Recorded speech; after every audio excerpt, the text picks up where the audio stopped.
Una situación muy difícil que estás atravesando desde hace algún tiempo. Contanos cómo comenzó todo y cómo comienza esta relación que al día de hoy se ha transformado en violencia y con un acoso permanente. Nosotros nos conocimos por un amigo en común y empezamos a conocernos y después nos hicimos pareja. Vivimos juntos, creo que un par de meses nomás. Por esto, porque él era muy violento todo el tiempo, desde el primer día. O sea, desde que comenzaron a salir había ya algún signo. Sí, siempre fue. Y siempre que quería dejarlo era todo peor. Me manipulaba con quitarse la vida, con que sin mí no podía seguir, salir de las drogas y el alcohol y todas esas cosas. ¿Ustedes tuvieron un periodo de noviazgo o directamente se fueron a vivir juntos? No, sí, estuvimos de novios primero y después nos fuimos a vivir juntos. ¿Y durante ese tiempo también él se mostró o solo cuando se fueron a vivir? Cuando nos fuimos a vivir juntos empezó todo. Hablamos de violencia psicológica, violencia física. Sí, todas, menos económicas, todas las violencias. Contanos cómo empezó con palabras, fue aumentando, fue siempre igual. No, siempre fue directo, todo muy grave, siempre. ¿Hubo denuncias en aquel momento? Sí, no, en diciembre del año pasado lo denuncié, en noviembre, perdón. ¿Cuando todavía estaban juntos o no? Yo ya no había estado, antes del invierno ya no estaba más con él. Y él seguía buscándome, no me dejaba vivir donde yo estaba, él me iba a buscar, o yo estaba con amigos, él en algún lugar así público, él pasaba por afuera acelerándome, me llamaba por otros celulares o me escribía por otras cuentas de sus amigos. ¿Vos en todo momento cuando cortaste esa relación, la cortaste definitivamente o hubo regresos? Hubo, hasta la denuncia, hasta noviembre. Porque esto es más que nada para que les sirvan, no muchos tienen la valentía de contar esto que les está pasando. Y como para decirle a las demás chicas, mujeres, todas las que están pasando esto, ¿no? Vos decidiste cortar, pero después volviste con él. ¿Por qué? ¿Qué pasó? Manipulación. Siempre fue manipulación de que sin mí no podía, que quería verme, que quería contarme cosas, que estaba mal o cosas así. ¿Qué pasaba con tu entorno, ya sea tu familia, tus amigos, en ese momento? Y nada, no querían saber nada, que yo esté con él. No. ¿Pero te ayudaron, te aconsejaban de que salgas de ahí? Sí, siempre. Todos eran conscientes de lo que pasaba, han visto varios hechos. ¿Qué es lo que te lleva a hacer la primera denuncia? Cansancio, de no poder estar tranquila en mi casa porque yo estaba alquilando y él iba borracho, drogado cuando quería y entraba siempre a la fuerza y ahí pasaba lo... Estamos hablando de noviembre del año pasado y esto siguió hasta este momento. Claro, sí, hasta ahora que, bueno, en realidad mis amigos me obligaron a... Y por cansancio, porque yo ahora estoy viviendo con una amiga y él no... Sigue en la misma... Sí, se cansaron de verme golpeada porque... ¿Él cada vez que intenta entrar en tu casa te ha golpeado? ¿Ha habido violencia? Nos veíamos y siempre algo pasaba. Vos me decías, ¿hiciste una denuncia o más denuncias? ¿Qué pasó en todo? En noviembre y ahora en mayo, puede ser, en mayo. Y a partir de ahí... El 18 de mayo. ¿A partir de ahí tuviste alguna respuesta de la justicia? ¿Pasó algo? No, me dieron prohibición de acercamiento y de comunicación, pero rompió las dos. Creo que no pasó ni una semana que no... Y me llamaba en privado, me mandaba mensajes, estaba fuera de mi casa buscándome a la noche, vigilando todo el tiempo con quién estaba, pasando constantemente por afuera de mi casa. ¿En ese tiempo vos llamabas a la policía inmediatamente cuando pasaba esto? Sí, esa vez yo llamé a Marian primero y después, bueno, me fui a la dirección de la mujer porque eran a la comisaría de la mujer, que me fue a buscar Lorena, puede ser. Y eran las 2, 3 de la mañana cuando fuimos a hacer la segunda denuncia. Bien. Y a partir de ahí te sigue molestando, no ha respetado esta prohibición. Me siguió molestando hasta que públicamente hice por tercera vez en Face. Decidís hacerlo público porque no hay respuestas de la justicia. No hay respuestas. La vez que él estaba en diagonal a mi casa, llamamos a la policía porque él no se puede acercar. Y solamente lo advirtieron y lo dejaron ahí y le dijeron que se vaya. Y lo fue a buscar su padre porque se veía la camioneta de él y la camioneta de su papá que lo fue a buscar. ¿Con la familia de él tuviste contacto? ¿Manifestaste en algún momento lo que pasaba? No, cuando yo hice la denuncia el 18 de mayo, estábamos en su casa, que me fue a buscar. La policía fue con su papá.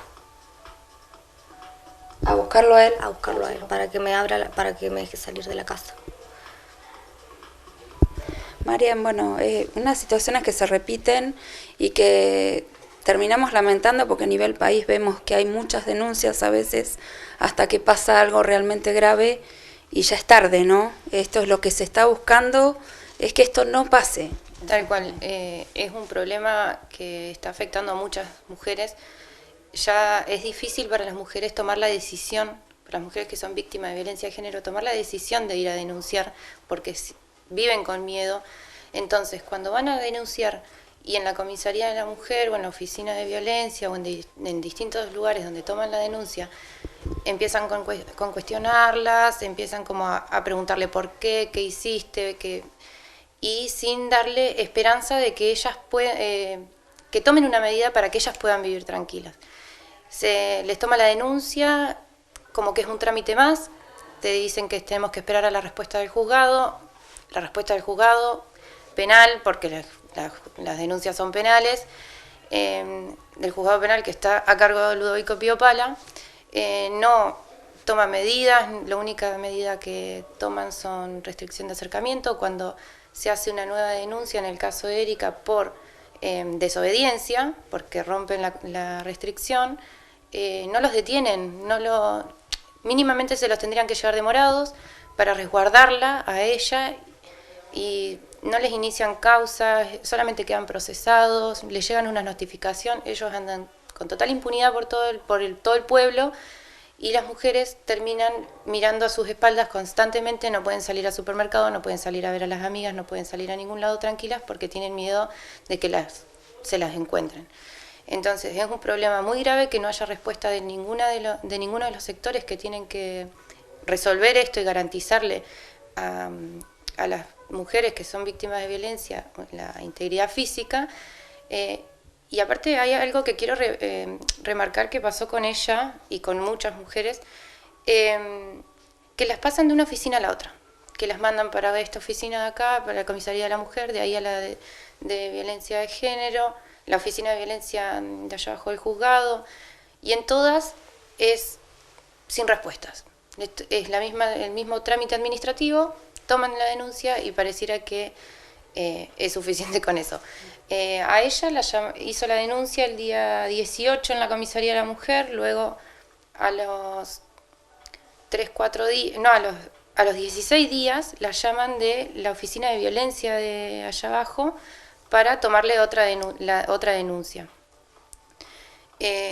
Radica la denuncia penal y civil para que lo procesen y también tomen medidas para que esta violencia que él ejerce sobre las mujeres, porque este chico... Hay denuncias previas, ¿no?, de anteriores parejas. Exactamente. Este chico no es la primera vez que ejerce violencia sobre una mujer y no es la primera vez que es denunciado.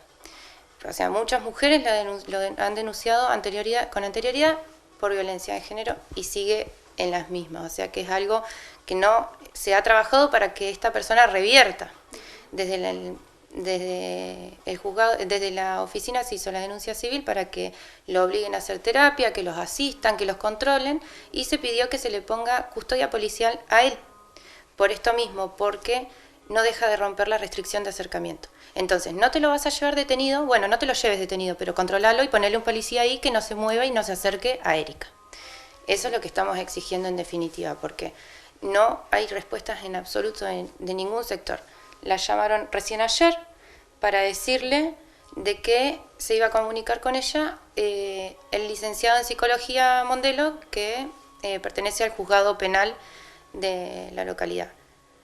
Y lo único que recibió fue que la cuestionaron, que le plantearon cosas de como que si tenía internet o no tenía internet, de que la predisposición a la hora de poder volver a iniciar sus estudios y que se replantee cosas.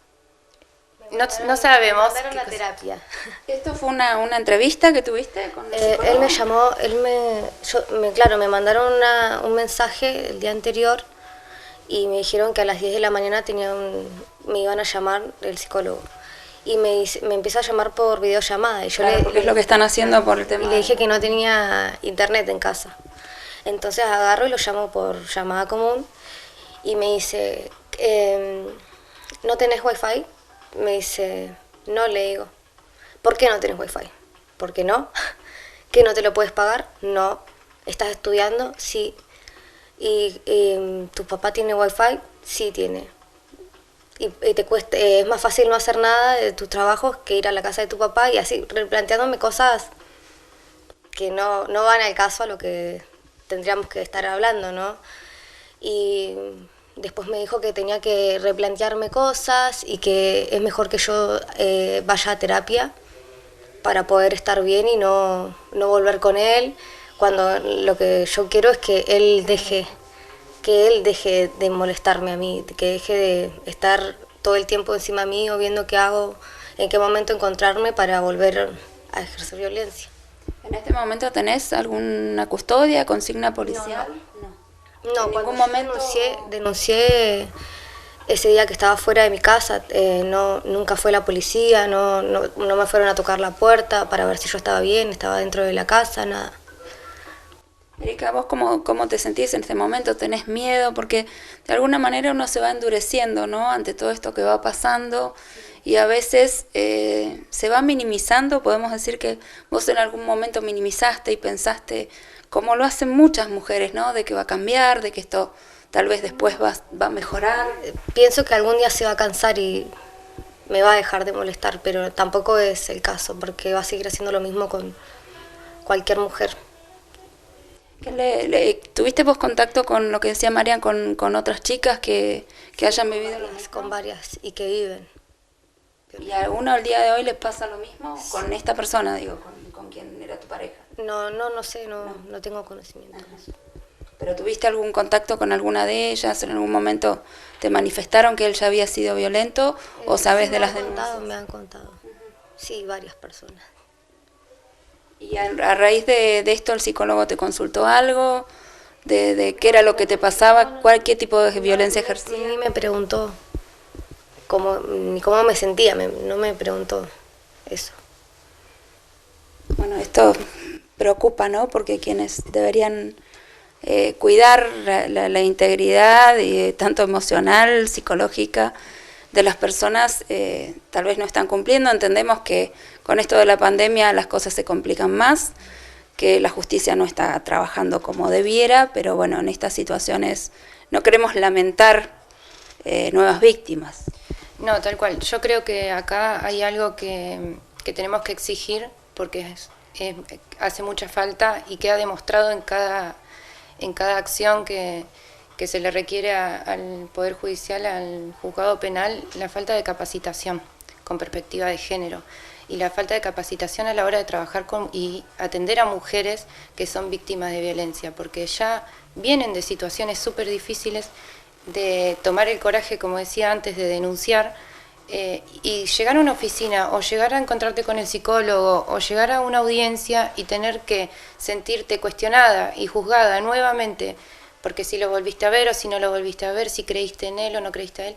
Sí, es importante que las mujeres que son víctimas de violencia de género también hagan un tratamiento psicológico para poder adquirir herramientas y poder sobrellevar de otra manera todo esto, porque es un proceso muy largo para las mujeres. Pero no vienen al caso esas sugerencias.